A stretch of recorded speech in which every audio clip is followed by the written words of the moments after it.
Catching up with former Lethbridge Hurricanes captain, now University of Saskatchewan Husky, Ty Prefontaine. He is in his fourth year at the U of S, which is crazy to think that it's already been 4 years. But is it crazy for you, Pref, to think that it's been 4 years since you were a Lethbridge Hurricane and in your fourth year at the University of Saskatchewan?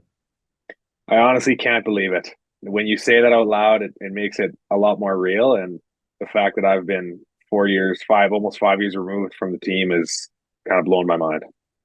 How is the university slash hockey player life living it up as a Saskatchewan Husky?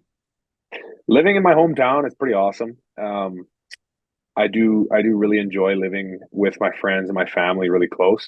Being a university student at the University of Saskatchewan, we get treated incredible. We have a brand new facility, as you know, the Merlis Belcher in Saskatoon that just got built.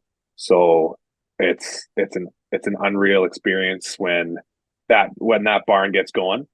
We're having a great year. My schooling, I'm on my fifth year of my education slash kinesiology degrees, and it's been I've honestly been taking it for granted how much the WHL scholarship has helped me through and how they've really just supported me through all of my schooling. We'll get to that coming up, but you mentioned 2 degrees, education and kinesiology, on top of playing hockey. So, what has that balance been like for you when you consider your time in the Western Hockey League? Most guys just worry about playing hockey and practicing every day, and now you trying to balance not only that but also 2 separate degrees.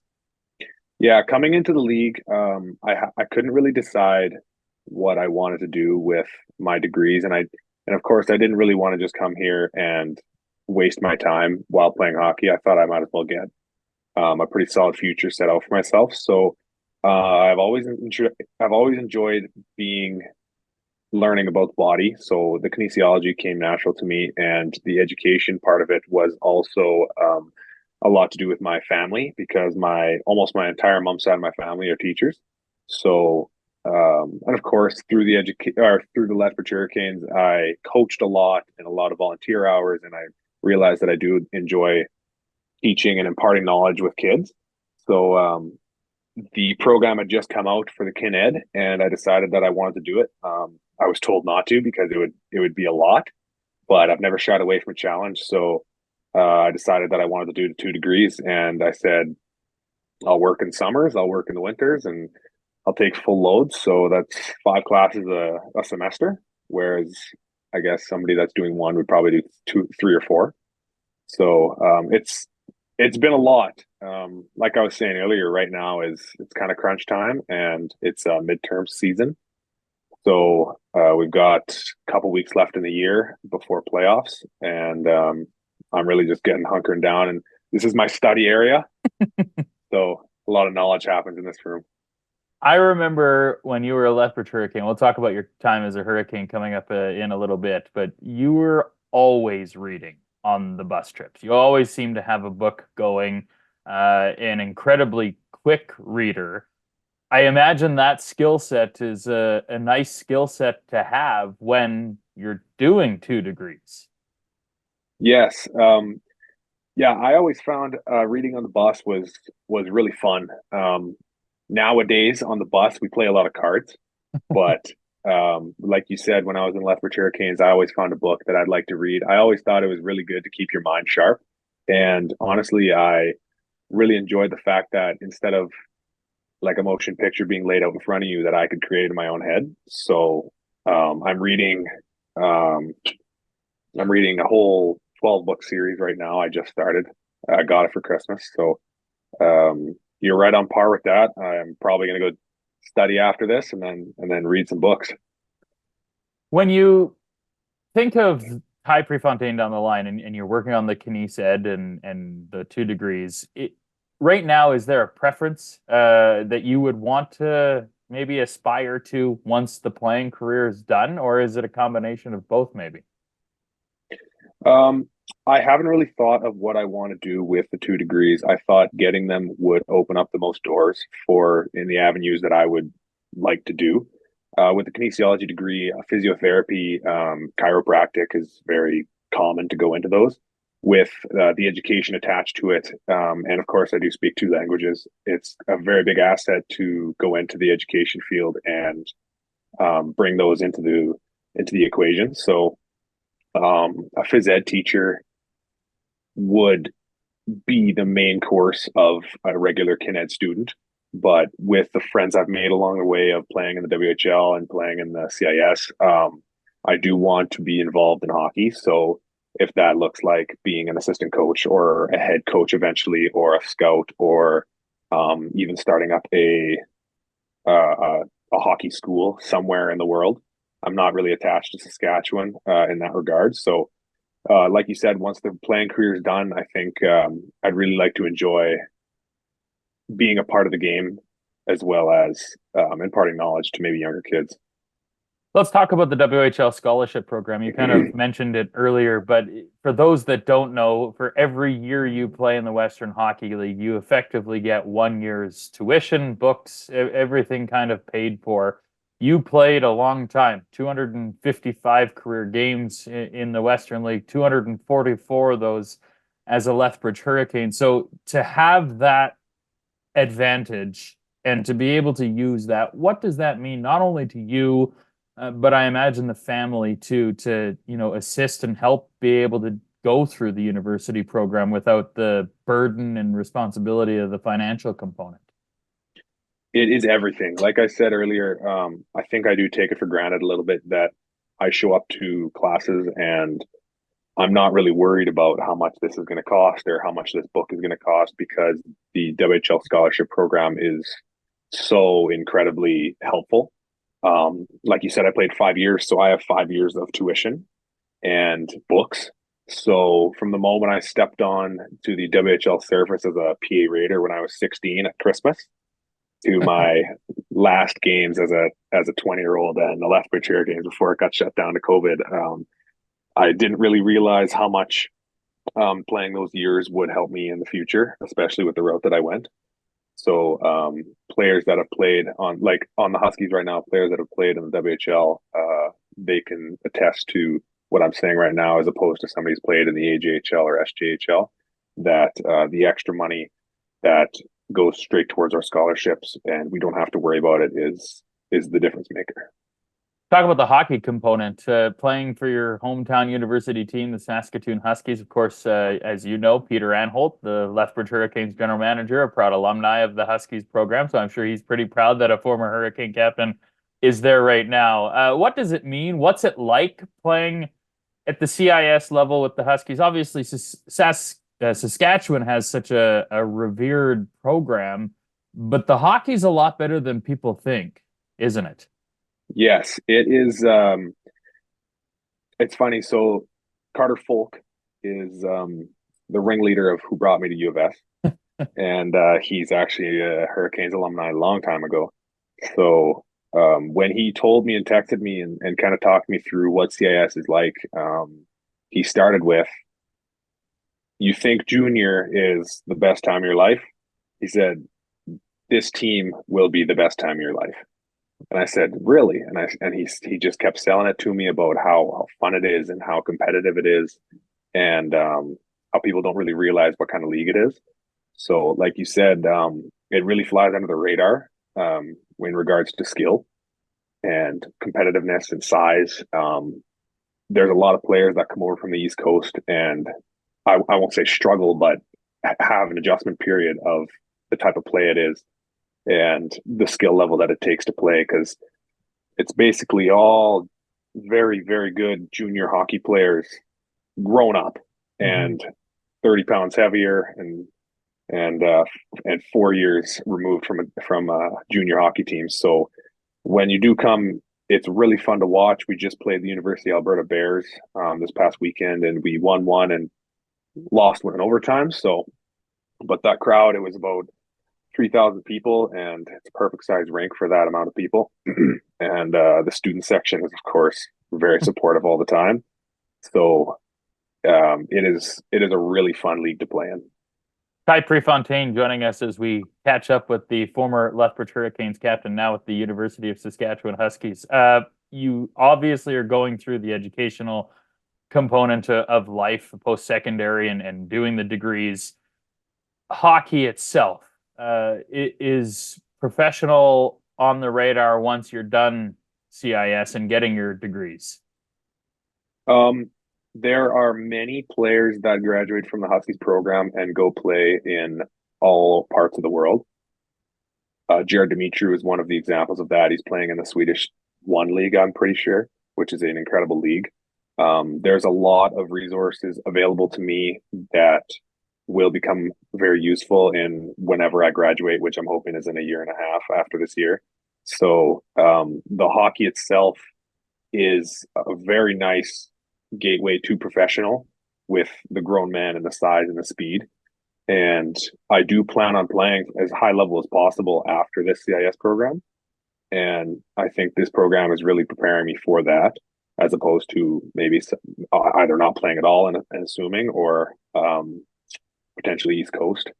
So I think this program is superior to all of them in regards to getting you to the professional level in a different way, as well as getting an education degree.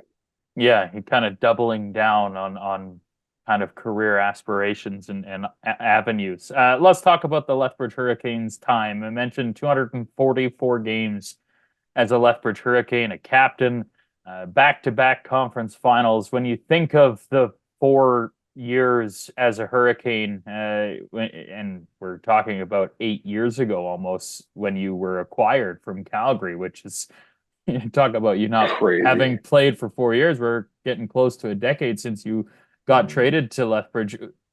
I know it's a hard question, but what does your time in Lethbridge mean as a whole when you reflect back?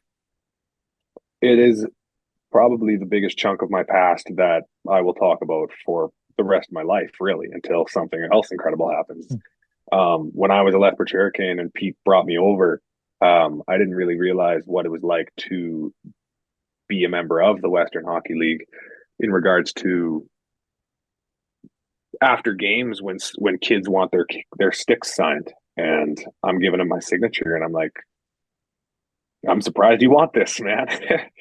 I really, it's just mind blowing what you mean to kids in the community, and especially with teammates and the bonds you make and the players you play with.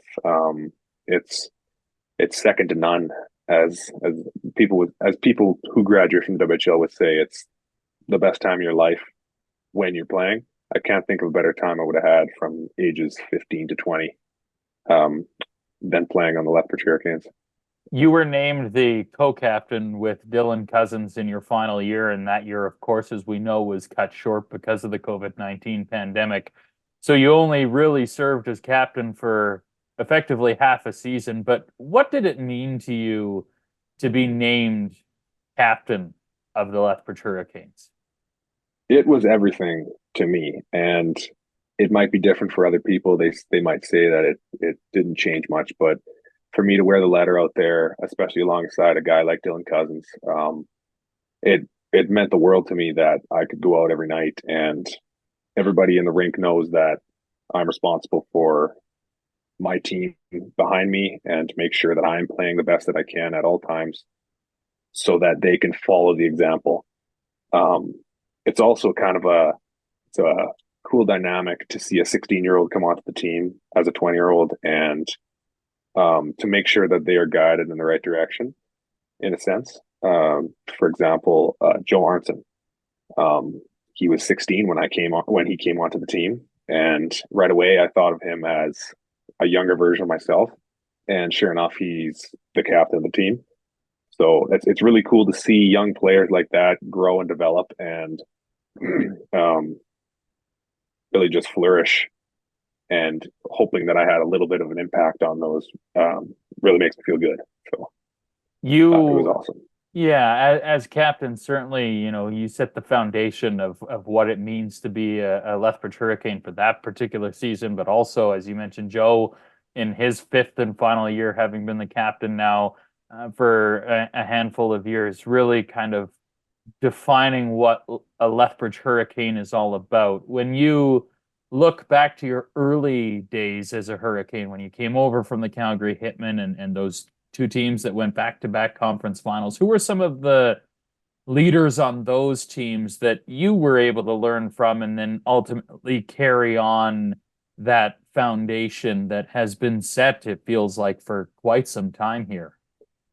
Well, that's kind of an interesting question because I had my fair share with quite a bit of leaders, and as a young kid, and of course, I had my own opinions on all of them. So my first opinion of a leader was Travis Sanheim on the Calgary Hitmen, and I got thrown in as a 17-year-old, and he was my D partner, and he made me feel right at home. And he for sure doesn't remember this, but he was a big part of bringing me into the WHL and making me feel like I could be there. Um, Tyler Wong was also one of my captains. I was very young at the time. He really led by example and worked as hard as anyone would work, day in and day out. Uh, Jordy Bellerive, he was also somebody that I not necessarily looked up to, but definitely respected in the sense of his work ethic and the way that he carried himself towards the young guys and old guys. So there's been a number of people that kind of guided me towards what kind of leader I wanted to be if and when I got to that point. So yeah, I think a lot of people shaped how I'd like to be a leader. So I bring that on to every day on the Huskies as well. So hopefully it's doing the trick. Mentioned twice the back-to-back conference finals. 2017 going to the conference final and losing to Regina after that thrilling Game 7 overtime win in Medicine Hat in the second round.